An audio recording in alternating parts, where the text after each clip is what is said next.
Hello, this is Malcolm Bowden. I'd like to speak to you on the subjects of mankind, the universe, and the infinity of God. If we look around us, we can see that the enormous benefits that we have obtained from scientific experiments over many hundreds of years. But if we now stand back and take a survey of all that has taken place, we seem to be reaching certain limits at what might be called the extremes of our scientific investigation. In astronomy, we have the huge expanse of space, and the question then arises, is it infinite? Is it limited? And these are questions that mankind can never solve, because the only way he can solve them is to go outside of the universe, and that is not possible during this earthly life. So that is a question that man cannot even begin to answer. At the other end of the scale, what might be called the zero scale, we have atomic particles, and some very strange effects have been found at that end of the scale of experiments that we can make. There is an experiment known as the two-slit experiment, in which light is shone at two slits and are refocused back on a screen behind them. If you shine a bright light at these two slits, then you get a series of bands that are effective and start to appear on the screen behind as the waves and the troughs of the light from the two different slits add together or cancel out, and you get the bands. But then if you shine one single photon at these slits, somehow this single photon seems to be able to go through both slits and then refocus itself as one spot on the screen behind. That is the first strange thing. Secondly, if you start to fire many single photons at the slits, they start to gradually build up into a pattern. And that pattern is just like the bands that you would eventually get when you shine a bright light, as in the first experiment. The bands gradually start to appear. So that is the second strange thing. Is the light either a wave or is it a particle? And it seems to be able to work in both ways when you're dealing with this experiment. In addition, if you have a detector that is focused on the slits, and it can detect which of the slits the photon has gone through, the whole thing changes, because you then get just two vertical lines of single photons that have gone through the slits. Indeed, at this atomic level, the pattern starts to be very strange indeed, and man has great difficulty in trying to interpret even just this simple experiment. Now let me make it clear here that when we're dealing at the large end, the infinite end, and we might call the zero end of atomic physics, we are not dealing with a God of the gaps, because that is the idea that, oh well, we can't explain them now. In a few years' time, perhaps we will have an explanation, and therefore science will be dominant all the time, and will push those Christians back into the little tiny gaps that are remaining. We are not dealing with that situation here, because these are results that the scientists cannot even begin to interpret correctly. They are beyond their understanding. That raises the question, are we reaching perhaps the limit of scientific exploration in these two areas, the large and the small end, as we might say? Are we in fact beginning to touch the hem of God's infinite garment?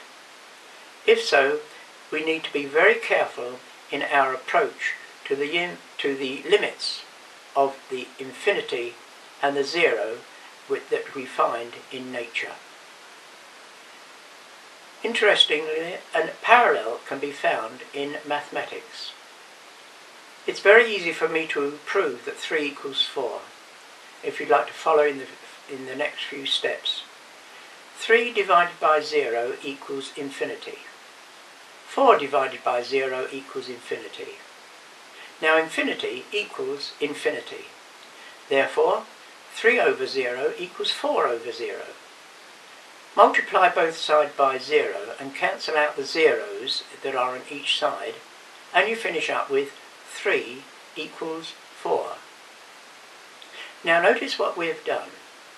We have strictly obeyed the rules of algebra, applied them consistently, as we would normally do in algebraic equations, and yet we still get nonsense. Why is that? Because we have treated 0 and infinity too casually. We have used them in a situation that they simply do not apply. We need to have very great care how we handle these concepts of 0 and infinity. And that would apply whether we are using them in mathematics, in our scientific endeavours and our research, and in the spiritual world.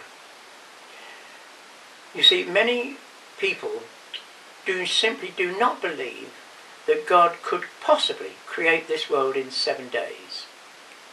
And what they're really doing is they're trying to bring God down to their level of understanding. They're trying to bring him down so that their minds can comprehend everything about God.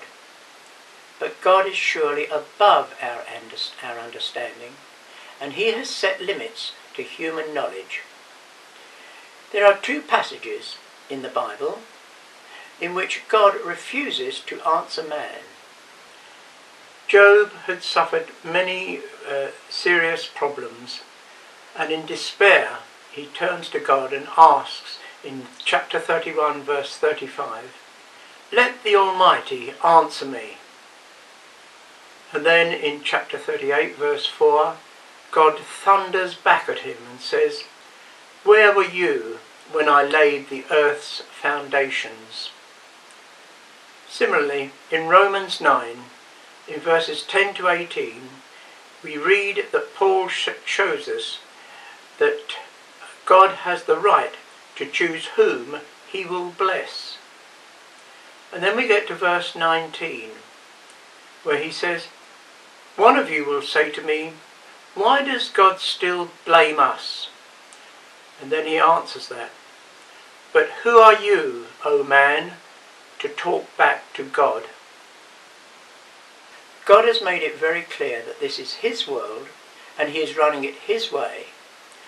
Mankind does not fully understand him, but nevertheless he has a perfect plan, and everything is going in accordance with that perfect plan.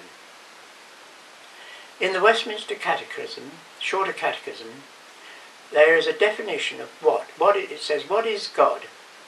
And it gives the definition as God is infinite, eternal, and unchanging in his being, wisdom, power, holiness, justice, goodness, and truth. And I always add 2 more, in his beauty and humility. You see, man, when he rebelled and he offended an infinite God. And therefore the punishment also had to be infinite.